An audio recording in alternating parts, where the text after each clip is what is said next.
بسم اللہ الرحمن الرحیم۔ مرد کی پسلی سے عورت کو بنانے کا اللہ تعالیٰ نے مرد کو اپنی اس حکمت کا اشارہ دیا کہ میں نے اس عورت کی تخلیق فرشتوں کی لائی مٹی سے نہیں کی، میں نے اسے تمہارے جسم کے حصے سے اس لیے نکالا کہ عورت کا تقدس اور پردہ قائم رہے۔ فرشتوں کو بھی خبر نہ ہونے پائی کہ زمین کی لائی ہوئی کس مٹی سے عورت کی تخلیق ہوئی، یعنی عورت کے تقدس کی حد تو دیکھیے کہ فرشتوں سے بھی اس کی بناوٹ کا پردہ لازمی قرار دیا گیا، اور پہلی عورت اس مرد کی پسلی سے نکلی جس کی وہ منکوہ کہلائی۔ اب بات آتی ہے پسلی کی، عورت پسلی سے ہی کیوں نکلی؟ کیا ٹیڑھا پن وہیں سے ملا؟ نہیں، یہاں بھی حکمت سے خالی بات نہیں ہے۔ انسانی جسم میں دل اور بہت سے نازک حصے پسلی کے پیچھے چھپے ہوئے ہیں، یعنی پسلی ایک ڈھال ہے ایک نازک حصے کے لیے۔ تو اللہ پاک نے عورت کو پسلی سے نکال کے یہ نہیں بتایا کہ عورت میں ٹیڑھا پن ہے، بلکہ اس عورت کو پسلی کی تخلیق کر کے یہ بات سمجھا دی کہ عورت وقت پڑنے پر ڈھال بن سکتی ہے۔ حضور پاک صلی اللہ علیہ وآلہ وسلم نے صحابہ کی محفل میں جلوہ فرماتے کہ ایک شخص حاضر ہوا اور عرض کرنے لگا، یا رسول اللہ، کوئی ایسا مومن بھی ہے جو جہنم میں رہے گا؟ حضور پاک صلی اللہ علیہ وآلہ وسلم نے فرمانے لگے، ہاں، ایک شخص ایسا ہوگا جو جہنم کی گہرائی میں 1000 سال رہے گا اور مسلسل اونچی آواز میں پکارتا رہے گا، یا حنان یا منان۔ ایک دن اس قدر اونچی بلند آواز سے ہی یا حنان یا منان کہے گا کہ حضرت جبرائیل علیہ السلام جہنم کے قریب سے گزرتے ہوئے اسے سن لیں گے۔ حضرت جبرائیل علیہ السلام حیران ہوں گے کہ یہ کیسی عجیب بات ہے، کوئی مسلسل یا حنان یا منان پکار رہا ہے۔ حضرت جبرائیل علیہ السلام عرش کے سامنے حاضر ہوں گے اور سر سجدے میں رکھ کر خدا کی تسبیح بیان کریں گے۔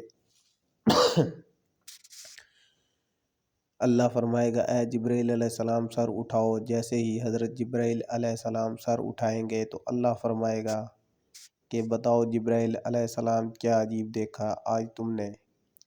حضرت جبرائیل علیہ السلام عرض کریں گے، اے ہمارے رب، میں نے جہنم سے آتی ہوئی ایک آواز سنی ہے جو کہ گہرے گڑھے سے لگ رہی تھی، کوئی پکار رہا تھا یا حنان یا منان۔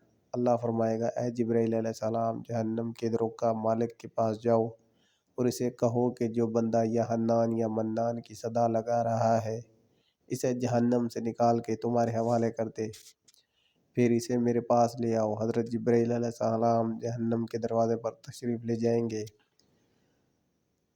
دروازے پر دستک دیں گے، مالک باہر آئیں گے۔ حضرت جبرائیل علیہ السلام انہیں اللہ پاک کا حکم سنائیں گے، حکم سن کر مالک جہنم کے اندر جائیں گے۔ حضرت محمد صلی اللہ علیہ وسلم نے فرمایا، جیسے ماں اپنے بچے کو پہچانتی ہے، مالک ایسے جہنم کو پہچانتے ہیں۔ اس کے باوجود آپ یا حنان یا منان کہنے والے شخص کو تلاش نہیں کر پائیں گے۔ باہر تشریف لائیں گے، حضرت جبرائیل علیہ السلام عرض کریں گے، اے جبرائیل، جہنم نے گہرا سانس لیا ہے، اس لیے کون سی چیز پتھر ہے، کون سی چیز لوہا ہے اور کون سی انسان ہے، اس کی پہچان نہیں ہو رہی۔ حضرت جبرائیل علیہ السلام پھر اللہ کی بارگاہ میں سجدہ کریں گے۔ اللہ پاک ارشاد فرمائے گا، اے جبرائیل علیہ السلام سر اٹھاؤ، تم یا حنان یا منان کہنے والوں کو کیوں نہیں لائے؟ جبرائیل علیہ السلام عرض کریں گے، مولا، دروغ جہنم مالک نے بھی معذرت کر لی ہے، کہتے ہیں جہنم نے گہری سانس لی ہے، اس وجہ سے پتھر، لوہے اور انسان کے درمیان کوئی فرق نہیں بچا ہے، تو یہ سب جل کر کوئلہ بن چکے ہیں، کسی چیز کی پہچان نہیں ہو پا رہی۔ اللہ فرمائے گا، جبرائیل، مالک سے کہو میرا بندہ جہنم کے فلاں گڑھے میں فلاں کونے میں اس حالت میں پڑا ہوا ہے۔ حضرت جبرائیل علیہ السلام جہنم کے دروازے پر جائیں گے اور حضرت مالک کو یا حنان یا منان پکارنے والے کا پتہ بتائیں گے۔ حضرت مالک جہنم کے اندر جائیں گے اور دیکھیں گے ایک شخص ہے، اس کے پاؤں اس کی پیشانی کے ساتھ اور اس کے ہاتھ گردن کے ساتھ بندھے ہوئے ہیں، اور جہنم کے سانپ بچھو اس کے ساتھ لیٹے ہوئے ہیں۔ حضرت مالک اس کی زنجیریں توڑ دیں گے اور جہنم سے نکال کر حضرت جبرائیل علیہ السلام کے حوالے کر دیں گے۔